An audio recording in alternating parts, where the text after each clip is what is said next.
नमस्कार, मैं डीपी आर्य और आप देख रहे हैं Z1 न्यूज। हम इस समय जनपद लखीमपुर खीरी कोतवाली गोला पुलिस चौकी नानक क्षेत्र के मोहल्ला लक्ष्मी नगर कॉलोनी में मौजूद हैं, जहां पर अभी बीते दिनों लोकतंत्र सेनानी श्री राम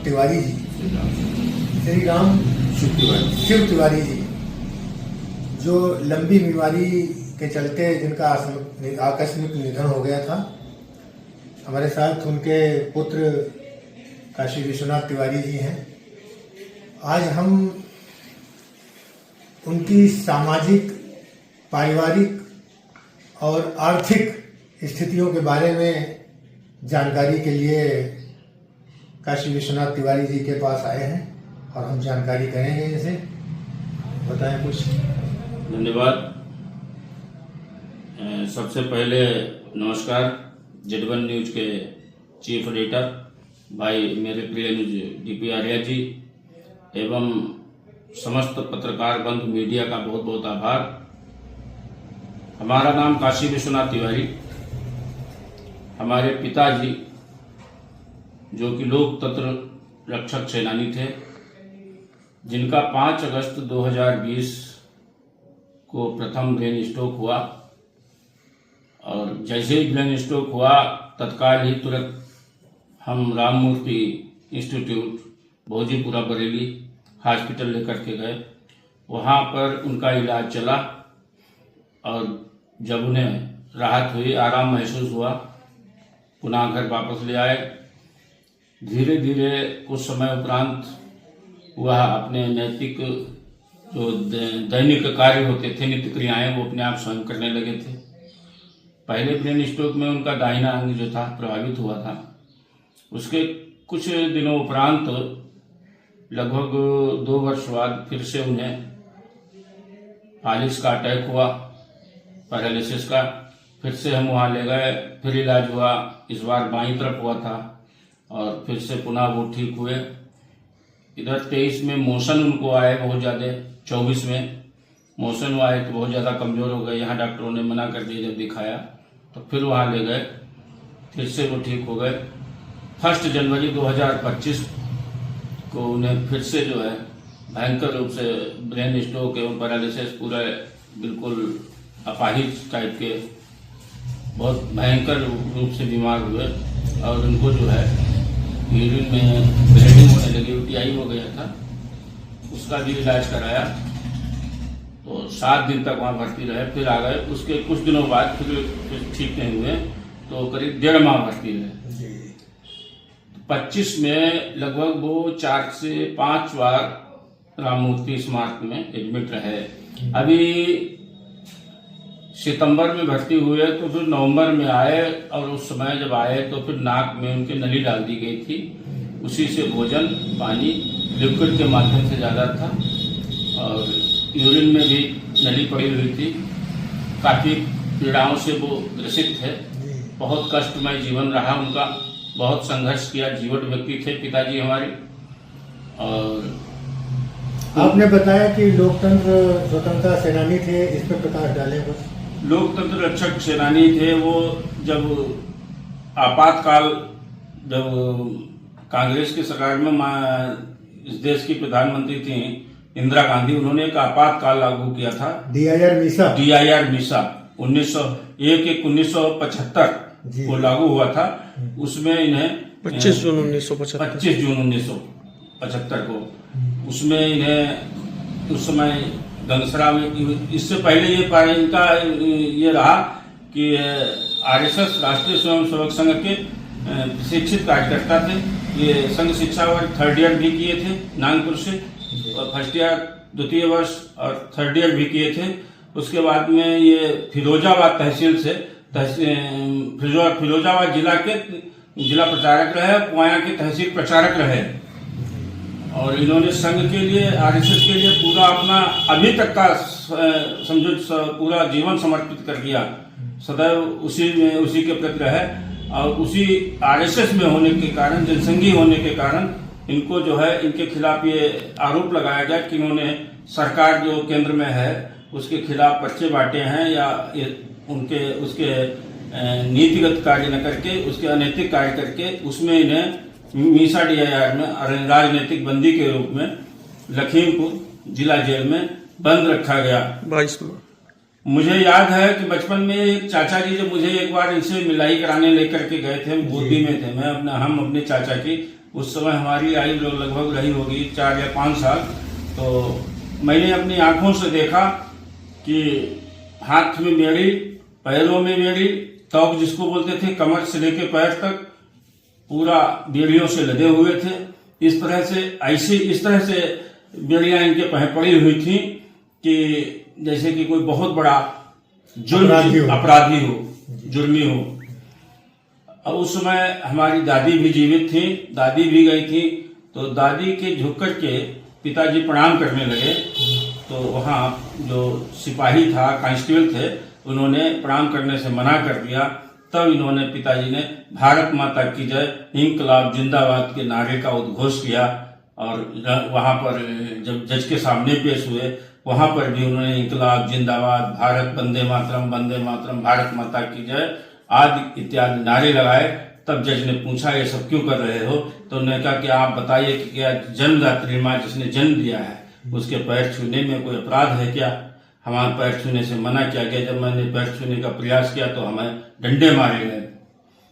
उस समय शायद उस जो कांस्टेबल था उसको निलंबित भी किया गया, उसको सजा दी गई कुछ। इस तरह से सदैव वो और प्रदेश गौ रक्षा प्रमुख रहे। उसके बाद जब आए तब से RSS के एक सच्चे सिपाही के रूप में सदैव कार्य करते रहे। राष्ट्रीय मजदूर संघ के प्रदेश संगठन मंत्री रहे, प्रदेश गौ रक्षा प्रमुख रहे। कल्याण सिंह के समय पर इन्होंने गायों को कसाईयों के हाथ से भरे भरे ट्रक अनेकों बार कई भरे भरे ट्रकों को कसाईयों से गायों को मुक्त कराया। और उसमें इन पर डकैती का भी आरोप लगा कि जब कसाईयों ने इन पर मुकदमा लिखा दिया डकैती का कि मेरी गाय बेचने ले जा रहा था अपनी निजी गाय, इन्होंने जबरदस्ती छुड़वा दी, राजनी कर ली और डकैती और राजनी का मुकदमा लिखा, जिसमें ये जेल गए। उसमें करीब 1-2 माह उसमें भी बंद रहे। लेकिन उस समय मुख्यमंत्री थे हमारे प्रदेश, उत्तर प्रदेश के श्री कल्याण सिंह जी, उन्होंने केस वापस ले लिया था और उनको जो कसाई थे उनको सजा दिलाई थी। बहुत ही कर्मठ एवं धुरंधर जीवट व्यक्ति थे। उन्होंने समाज के लिए और RSS के संगठन का एक सच्चे सिपाही बनकर के जो सेवा की, उसके लिए हम उनके विषय में कुछ भी कहें ये हमारे लिए शब्द छोटे पड़ जाएंगे और उनके लिए कुछ भी कहने में हम अक्षम हैं।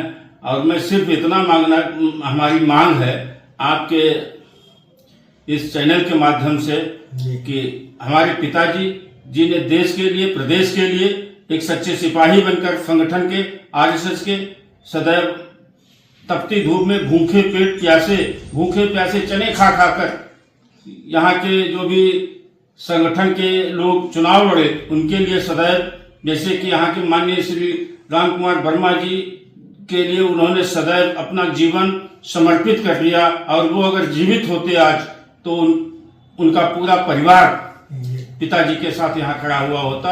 हमें इस बात का भी दुख है कि उनके घर से उनकी अंतिम संस्कार तक में कोई नहीं आ पाया। क्यों नहीं आया ये हम नहीं बता पाएंगे, लेकिन हमें कष्ट है। मैं सिर्फ आपके चैनल के माध्यम से इतना जरूर कहना चाहेंगे कि लोकतंत्र रक्षक सेनानी के नाम से यदि संभव हो तो कहीं मूर्ति लगा दी जाए, कोई चौराहा बना दिया जाए, नहीं तो लखीमपुर रोड पर विद्या मंदिर के सामने जो लोकतंत्र सेनानी राम सिंह तिवारी के आवास की तरफ के लिए जो रास्ता आता है वहां पर एक द्वार बना दिया जाए और उस पर लिखवा दिया जाए लोकतंत्र रक्षक सेनानी द्वार। ये हमारे साथ काशी विश्वनाथ जी हैं जो अपने वार्ड के 2 बार सभासद रहे जी और बहुत अच्छे मतों से विजयी हुए। हम ये जानना चाह रहे हैं कि आप लोग का जो है मूल जनपद और के कहाँ के रहने वाले हैं? हमारा मूल जनपद लखीमपुर खीरी है, पास में ही गांव है, यहाँ से 7-8 किलोमीटर की दूरी पर कपराहा। अच्छा, कपराहा। हम कपराहा गांव के रहने वाले हैं। नहीं, अभी आपने गंगसरा बताया था। वो गंगसरा में उनका पिताजी का राजनीतिक संगठन का कार्य संगठन जो था, संगठन से जुड़े थे। तो गंगसरा जो था पुआया तहसील में, तो उसके तहसील प्रचारक रहे थे, तो गंगसरा रुकते थे। गिरफ्तार उनको तो गंगसरा से किया गया। फिर यहाँ गोला में जो रोडवेज बस अड्डा है अपना, रोडवेज बस अड्डे के पीछे जो धर्मशाला है, उसको खुटार का धर्मशाला बोला जाता है, उस धर्मशाला में हम लोग रहते थे।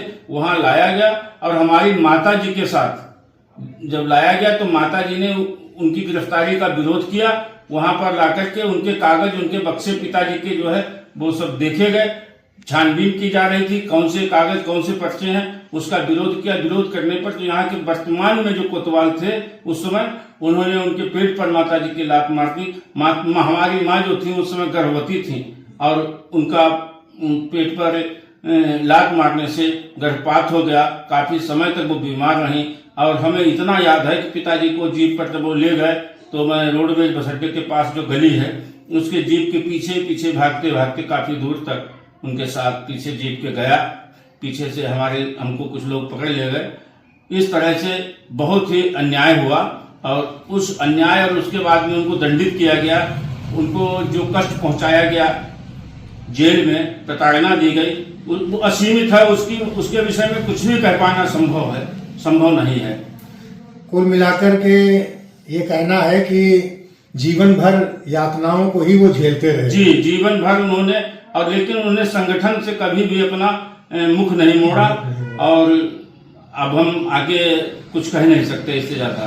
अब कितनी उम्र में अंतिम सांस ली उन्होंने? अंतिम सांस उन्होंने वैसे तो ओरिजिनल में लिखा पढ़ी में जो है तो 81वें वर्ष में लिया है और जन्म पत्री में उनकी 83 वर्ष पूरे उनके हो गए। 83 वर्ष का जीवन उन्होंने पूरा किया। जन्म पत्रिका के हिसाब से, कुंडली के हिसाब से 83 वर्ष पूरे किए हैं। आपको देश देख रहा है, जिला देख रहा है, नगर देख रहा है, क्षेत्र देख रहा है। एक बार आप फिर बताएं कि आपकी मांग क्या है? हम इस देश के, इस प्रदेश के, इस जिले के, इस नगर के, इस क्षेत्र के सभी सामाजिक, धार्मिक सभी संगठनों से हाथ जोड़ करके सिर्फ इतना निवेदन करना चाहते हैं कि जिन्होंने इस प्रदेश के लिए, इस देश के लिए अपना सब कुछ त्याग दिया, महीनों नहीं सालों सालों वो घर नहीं आते थे और संगठन में उन्होंने पूरा अपने पूरे जीवन का लगभग ऐसे समझो 70% समय जो है वो जीवन में संगठन को दिया है। ऐसे कर्मठ और जीवट व्यक्ति, लोकतंत्र सेनानी, आज उनके लिए अगर एक द्वार या एक कहीं पर चौराहा या कहीं बढ़िया मूर्ति उनके नाम से लग जाए, उनका नाम अमर हो जाए, तो ये सभी सामाजिक संगठन, सभी राजनीतिक संगठन, जो भी संगठन है जो देश हित की बात करते हो, समाज हित की बात करते हो, उन सभी पार्टियों से, राजनीतिक पार्टियों से, अराजनीतिक पार्टियों से और सभी समाज के सभी संगठनों से हमारा सिर्फ इतना निवेदन है कि सभी लोग आगे आए और इस नहीं कुछ हो पाए तो विद्या मंदिर के पास में जो उनके आवास की तरफ के लिए रास्ता आता है वहां पर एक द्वार बना करके और उस पर लिखवा दिया जाए कि लोकतंत्र रक्षक सेनानी श्री राम शिव तिवारी द्वार। बस यही हमारे लिए बहुत बड़ा उपहार होगा। हम समझेंगे कि हमारे पिताजी के ना होने पर हम जब उसको देखेंगे तो हमें सदैव वो जीवंत ही दिखाई देंगे। नाम इंसान का होता है, जाना तो हर इंसान का है, नाम रह जाता है। इन्हीं शब्दों के साथ मैं सिर्फ इतना ही कहना चाहता हूँ। सभी को प्रणाम। जय श्री राम, नमस्कार। ये थे काशी विश्वनाथ तिवारी जी, Z1 न्यूज के लिए DP आर्या की रिपोर्ट। जय हिंद।